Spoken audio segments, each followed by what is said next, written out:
வணக்கம், நான் உங்கள் அபிமான யோகாம்பால் சுந்தர். இன்றைக்கிலேருந்து என்ன பார்க்க போகிறோம் அப்படின்னு சொல்லி கேட்டேன்னா, இது என்ன அடுப்பே இல்லை, இந்த மாதிரி ஏதோ மிக்சியோ ஜாரோட உட்காந்துட்டு கேட்குறீங்களா? இப்போ வெய்ய நாள் வந்தாச்சு, எல்லாருக்கும் ஏதாவது கிண்டி சமைச்சு சாப்பிட்றதுனாலே எல்லாருக்கும் கொஞ்சம் கஷ்டமாக இருக்கும் இல்லையா? அதுக்கு கொஞ்சம் ஹெல்த்தியாக கூலாக சாப்பிட்றதுனா எல்லாருக்குமே ரொம்ப பிடிச்ச ஒரு விஷயம். நம்ம ஸ்மூதீஸ் பார்க்கலாம் கண்டினியூஸாக. இன்றைக்கி ஃபஸ்ட்டு எடுத்ததுமே நான் என்ன ஸ்மூதி பண்ண போகிறேன் அப்படின்னு சொல்லி கேட்டேன்னா, நட்ஸ் அண்ட் டேட்ஸ் போட்டு ஒரு ஸ்மூதி பண்ண போகிறேன். அது எப்படி பண்ணுறதுன்னு பார்க்கலாம்.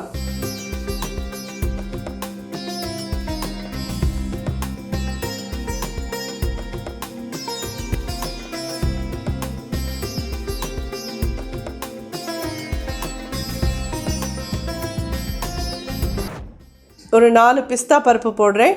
கொஞ்ச நாள் இதை வெந்நீரில் ஊற வச்சுருக்கேன், அது போடுறேன். இது 4 பாதாம் பருப்பு போடுறேன். அதே மாதிரி ஒரு 4-5 முந்திரி பருப்பு. இது என்னென்னு கேட்டீங்கன்னா டேட்ஸை, பேரிச்சம்பழம், சாரி நான் இதெல்லாம் டேட்ஸ் சொல்லி நமக்கு இது தமிழில் இருக்கிற பேரே மறந்து போகிறது பாருங்க. இந்த மாதிரிலாம் தான் இருக்கக்கூடாது. நம்ம தமிழ் பேசுகிறோன்னா தமிழ்லேயே இருக்கணும் எல்லாமே. ஸோ இதில் ஒரு 4 பேரிச்சம்பழம் போட்டுக்கிறேன். நல்ல சாஃப்டாக இருக்கிற பேரிச்சம்பழமாக போடுங்க. அப்படி எங்களுக்கு சாஃப்டான பேரிச்சம்பழம் கிடைக்கல அப்படின்னா அதை கொஞ்ச நாள் வெந்நீரில் சோக் பண்ணி வச்சுருந்தேன்னா சாஃப்டாகிடும். ஏதாவது ஒரு வாழைப்பழம் என்ன உங்களுக்கு கிடைக்கிறதோ நல்ல பழுத்த பழமாக, நல்லா கருப்பாக இருக்கிற பழமாக எடுத்துக்கோங்க. அப்போ தான் இதுக்கெல்லாம் நல்லாயிருக்கும். இதே மாதிரி இது திராட்சை பழம் ஒரு சின்ன ஸ்பூன் போட்டிருக்கேன், காஞ்ச திராட்சை. இது என்னென்னு கேட்டீங்கன்னா ஹனி. ஆல்ரெடி டேட்ஸில் ஸ்வீட் இருக்கும், வாழைப்பழத்தில் ஸ்வீட் இருக்கும், அதனால் ஒரு 2 டீஸ்பூன் விட்டுக்கோங்க போதும். இது என்னென்னு கேட்டீங்கன்னா சில்லுன்னு இருக்கிற பால், காய்ச்சி ஆற வச்ச பால் ஃப்ரிட்ஜில் வச்சுருந்து ஜில்லுன்னு வச்சுருக்கேன். இல்லை எங்களுக்கு சில்லுன்னு வேண்டாம், நார்மல் ரூம் டெம்பரேச்சர் சாப்பிட்றோன்னா அப்படியே கூட நீங்கள் எடுத்துக்கலாம். இது ஒரு கப்பு ஐஸ், உங்கள் சௌகரியம். ஸோ இப்போ இதெல்லாம் ரெடி ஆகிடுத்து. இதை நல்லா அரைச்சிடுவோம்.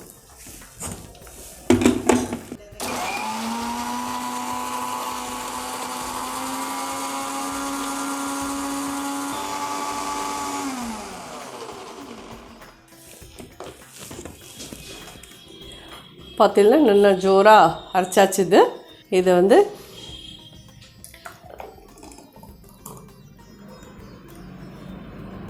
நான் சொன்ன மாதிரி ஒரு ஃபுல் சர்விங் பார்த்தீங்களா? இது இந்த இதில் நீங்கள் இது பேர் சப்ஜா சீட்னு பேர். இதை நம்ம கொஞ்சம் நாளையாக ஒரு 20 நிமிஷம் கூட வேண்டாம், தண்ணியில் ஒரு 2 ஸ்பூன் போட்டு ஊற வச்சேன். அதுக்கு இவ்வளோ வந்திருக்கு. ஸோ அதை இந்த இதில் போட்டு கலந்து சாப்பிட்டேன்னாலும் இது நல்ல ஒரு வயத்துக்கு இந்த வெய்ய நாளில் கோடை நாளில் காத்தால வேளையில் இதை சாப்பிட்டேன்னு வச்சுக்கோங்களேன், வயிறு குளிர்ச்சியாக இருக்கும். உங்களுக்கு நாள் ஃபுல்லாக ரிஃப்ரெஷிங்காக ரொம்ப நன்னா இருக்கும். ஸோ இது ஒரு ஸ்பூன் இதில் போட்டுடலாம்.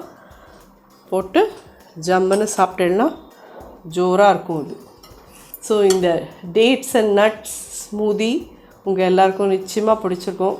கண்டிப்பாக ட்ரை பண்ணுங்க. 4 பீஸ் தான். இதில் எந்த நட்ஸ் உங்களுக்கு கிடைக்கல அப்படின்னாலும் அதை பற்றி பிரச்சனை இல்லை. நீங்கள் பாக்கி இருக்கிற நட்ஸ் அண்ட் டேட்ஸை வச்சு ஒரு வாழைப்பழம் என்ன வாழைப்பழம் நீங்கள் யூஸ் பண்ணணுன்னு கேட்டீங்கன்னா, நல்ல கனிஞ்ச பழமாக கற்பூர வாழைப்பழம், இல்லைன்னா கனிஞ்ச பழமாக ரஸ்தாளி பழம், இது மாதிரி அதாவது இல்லைன்னா ஏலக்கி பழம், இது மாதிரி நல்ல கனிஞ்சதாக இருக்கிறதா எடுத்துட்டு, கருப்பாகவே ஆகட்டும், தோலி நல்ல கருப்பாகவே ஆனால் கூட பரவாயில்ல, அதில் நிறையா இதெல்லாம் இருக்குது. ஸோ கண்டிப்பாக இது உங்கள் எல்லாருக்கும் ரொம்ப உபயோகமான ஒரு இது. எல்லோரும் இதை நிச்சயமாக ட்ரை பண்ணி சாப்பிட்டு பாருங்கள். Strawberry banana smoothie. இது ஏன் சொல்கிறேன்னா குட்டீஸ் நமக்கே பிடிக்கும், எனக்கு ரொம்ப பிடிக்கும். எனக்கு ஸ்ட்ராபெரி பனானா ஸ்மூதி தான் எனக்கு ரொம்ப ரொம்ப பிடிக்கும். எல்லாருக்கும் ஐ திங்க் ஸ்ட்ராபெரினா ரொம்ப பிடிக்கும் தான் நினைக்கிறேன். லிட்டில் பிட் எக்ஸ்பென்சிவ், ஆனால் ரொம்ப நல்லாயிருக்கும். நம்ம எப்படி பண்ணுறதுன்னு பார்க்கலாம். நல்ல இந்த மாதிரி பழுத்து இருக்கிற ஸ்ட்ராபெரியாக எடுத்துக்கோங்க. ஒரு 6 ஸ்ட்ராபெரி போட்டிருக்கேன்.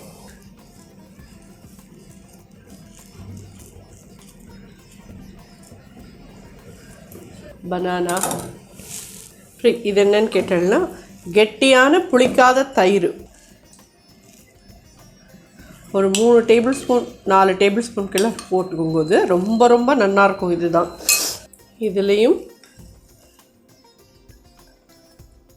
ஒரு டீஸ்பூன் ஹனி விட்டுருக்கேன். ஏன்னா ஸ்ட்ராபெரிலேயும் கொஞ்சம் வந்து திதிப்பு இருக்கும். உங்களுக்கு வேணால் 1.5 ஸ்பூன் 2 ஸ்பூன் கிட்ட விட்டுக்கோங்க. Plus ice. ப்ளஸ் இதை அரைக்கிறதுக்கு வாட்டர் வேணும். ஐஸ் வாட்டரே விட்டுடலாம். இதை அரைக்கலாமா?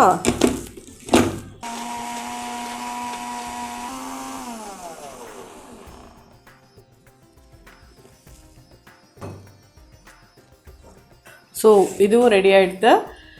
இப்போது இதில் எங்களுக்கு ஹனி வேண்டாம், சுகர் போட்டுக்கிறோன்றவா தாராளமாக யூஸ் பண்ணிக்கோங்க. அட் த சேம் டைம் எங்களுக்கு தயிர் வேண்டாம், நாங்கள் வந்து பால் விட்டுக்கிறோம் அப்படிங்கிறவா பால் விட்டு கூட நீங்கள் பண்ணிக்கலாம். இது எல்லாமே ஆப்ஷனல், உங்கள் சௌகரியம் பிரகாரம் பண்ணிக்கலாம். இது குட்டீஸ்க்கெல்லாம் நிச்சயமாக ரொம்ப பிடிக்கும். குட்டீஸ் சொல்கிறதுனால என் பேத்திக்கு வந்து இது மாதிரி அம்மாவா பிங்க் ஸ்மூதி பண்ணி தரியா, பிங்க் ஸ்மூதி பண்ணி தரியான்னு கேட்டுட்டு அவன் சாப்பிடுவோம். ஸோ இது நிச்சயமாக குட்டீஸ்க்கெல்லாம் ரொம்ப பிடிக்கும், நமக்குமே ரொம்ப ரொம்ப பிடிக்கும். இந்த ஸ்மூதி வந்து ரொம்ப டிஃப்ரெண்ட்டான ஒரு இது, ரொம்ப ஹெல்த்தியானதும். எல்லோரும் இதையும் ட்ரை பண்ணுங்க. ரெடி ஆகிடுது. வா, பார்க்கறதுக்கே எவ்வளோ நல்லா இருக்கு பாருங்க.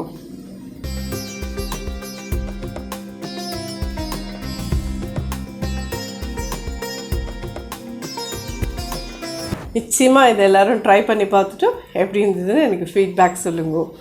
ஸோ நம்ம இதுலேயே நிறையா ஐஸ்லாம் போட்டிருக்கோம், ஐஸ் வாட்டர் விட்டு தான் அரைச்சிருக்கோம்.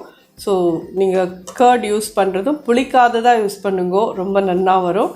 ஆர் நீங்கள் மில்க் யூஸ் பண்ணுறதுனாலும் கோல்டு மில்க் யூஸ் பண்ணி இதை பண்ணுங்க.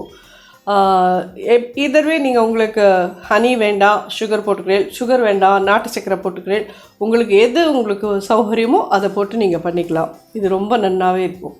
இது கொஞ்சம் ட்ரெஸ்ஸிங் பண்ணால் தான் அவங்க குழந்தைகள் சாப்பிடுவோம் அப்படின்னு சொன்னால் நான் இதில் எப்படி ஸ்ட்ராபெரி ஒரு இது ட்ரெஸ்ஸிங் பண்ணி வைக்கிறேன்னு பார்த்துக்கோங்க. அதை வச்சு அதே மாதிரி நீங்கள் கொடுத்துக்கலாம். ஸோ இது எல்லோரும் பண்ணி பார்த்துட்டு சாப்பிட்டு பார்த்துட்டு எப்படி இருந்தது எனக்கு ஃபீட்பேக் சொல்லுவோம். நன்றி, வணக்கம்.